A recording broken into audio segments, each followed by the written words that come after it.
Welcome back, everyone. We're getting started on our 55 project for Bodie's horizontal hustle, and as usual we're running short on time.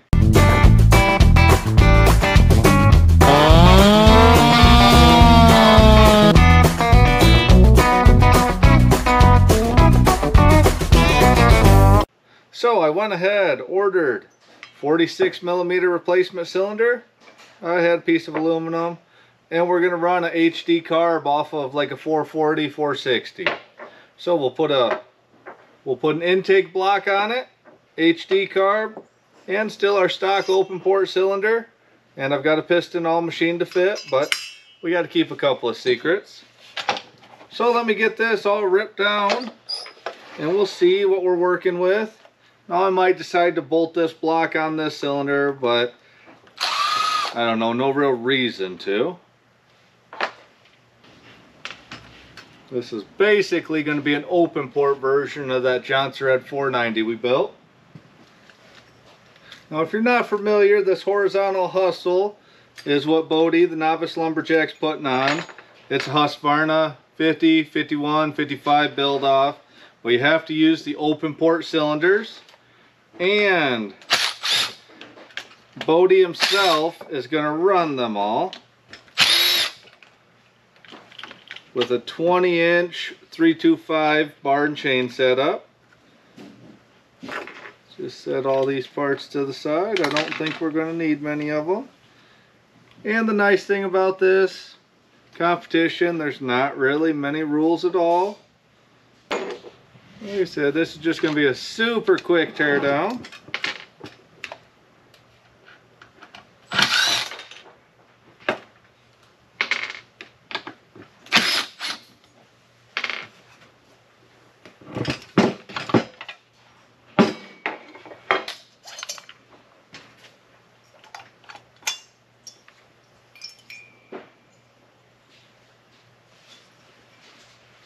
Alright, just a little bit of wear in there, nothing super major. But it looks like my baseline runs are not complete stock. There's no base gasket in here. And muffler still looks pretty stock. So we took 40 thousandths out of the band. We already had a taller piston. I had to shave a little bit off the base. I'm going to double check it, but our squish should be right at 25 thousandths.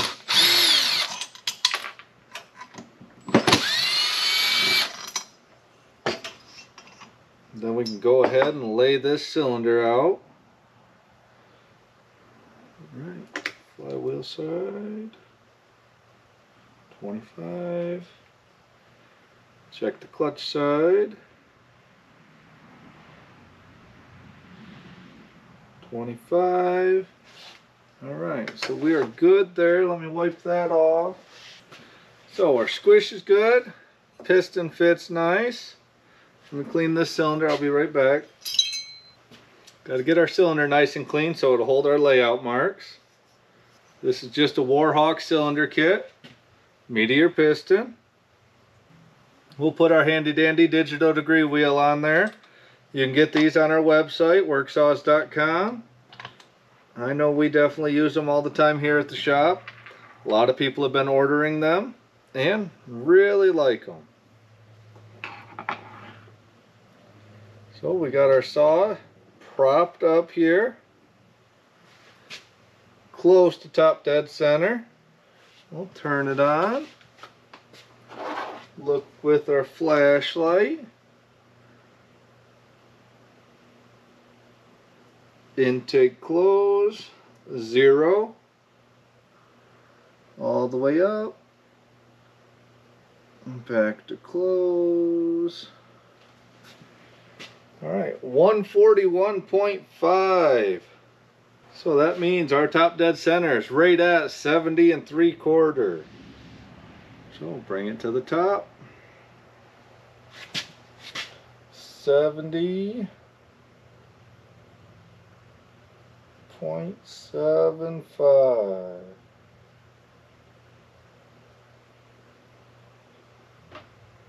Right there. So that's true top dead center. We'll double check it. Right there. 70.7. Let's see where our exhaust is.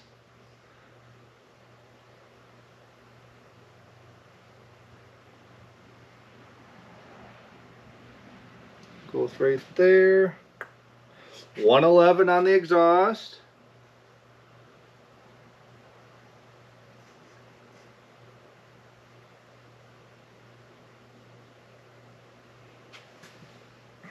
$133 on the transfer ports.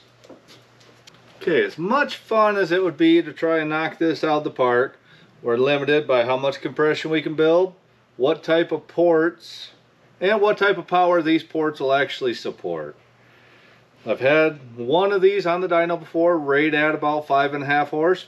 Don't even know what type of build it was. All I know is it was stock setup, nice muffler mod, fully machined, fully ported. Well, this one, probably start at 105, 130 just to see how it acts, what it does. Give a timing advance, muffler mod, all those things, and it won't be a big deal at all. Hop back into it and keep raising it as long as we're making power. We'll get it fully dialed in, the test cuts, and it'll be ready to send to Bodie. So we got a ring in the bore. I am going to set this one up at 128 on the transfers.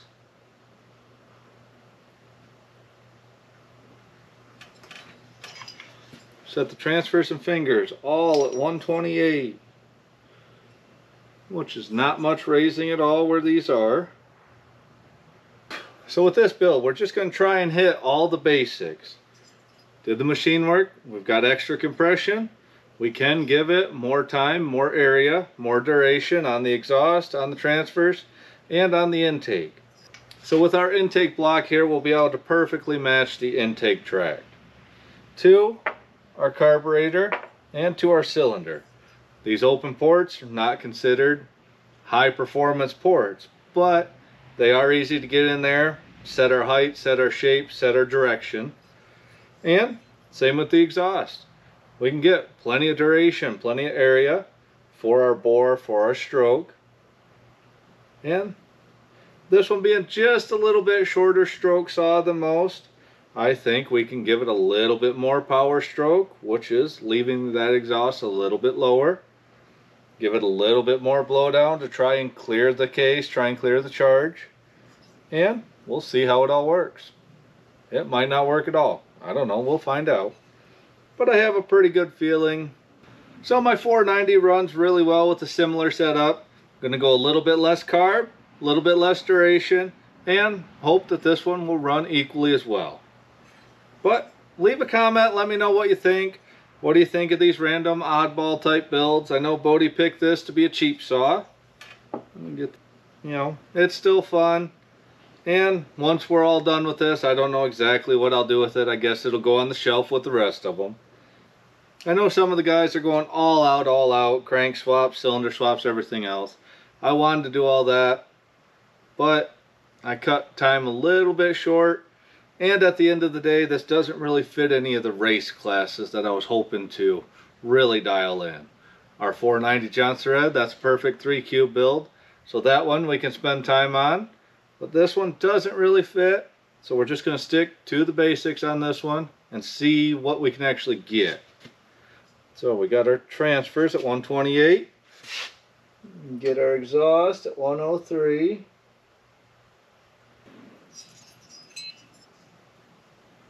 So you can see that's 103 on the exhaust. Transfer smudged a little bit, but I marked it all the way around so I can lay out some fingers. But that's 128 on the transfers. Hard to tell, but we are raising them just a bit. I can see through the lines, hard to catch on the camera. But 103, 128, got our machine work all done. Still need to get that block bolted on. Probably end up right around 80 on the intake, 78, 80. 103, 128, and we'll try that. If we have to, we can always add more intake, and we can always add more exhaust or transfer. But this is going to be part one of our horizontal hustle build, and I'll get it all finished up, get it back on the dyno. So just let me know what you think of this build. what do you think of those type of build-offs? Maybe Bodie and I can talk, and we can have some kind of a dyno build-off sometime down the road with a select model saw. So let me know if you guys be interested. If we did do something like that, what kind of saw would you guys like to see for a dyno type build-off? So I'll come back once this is all done. And until next time, thanks a lot, everyone.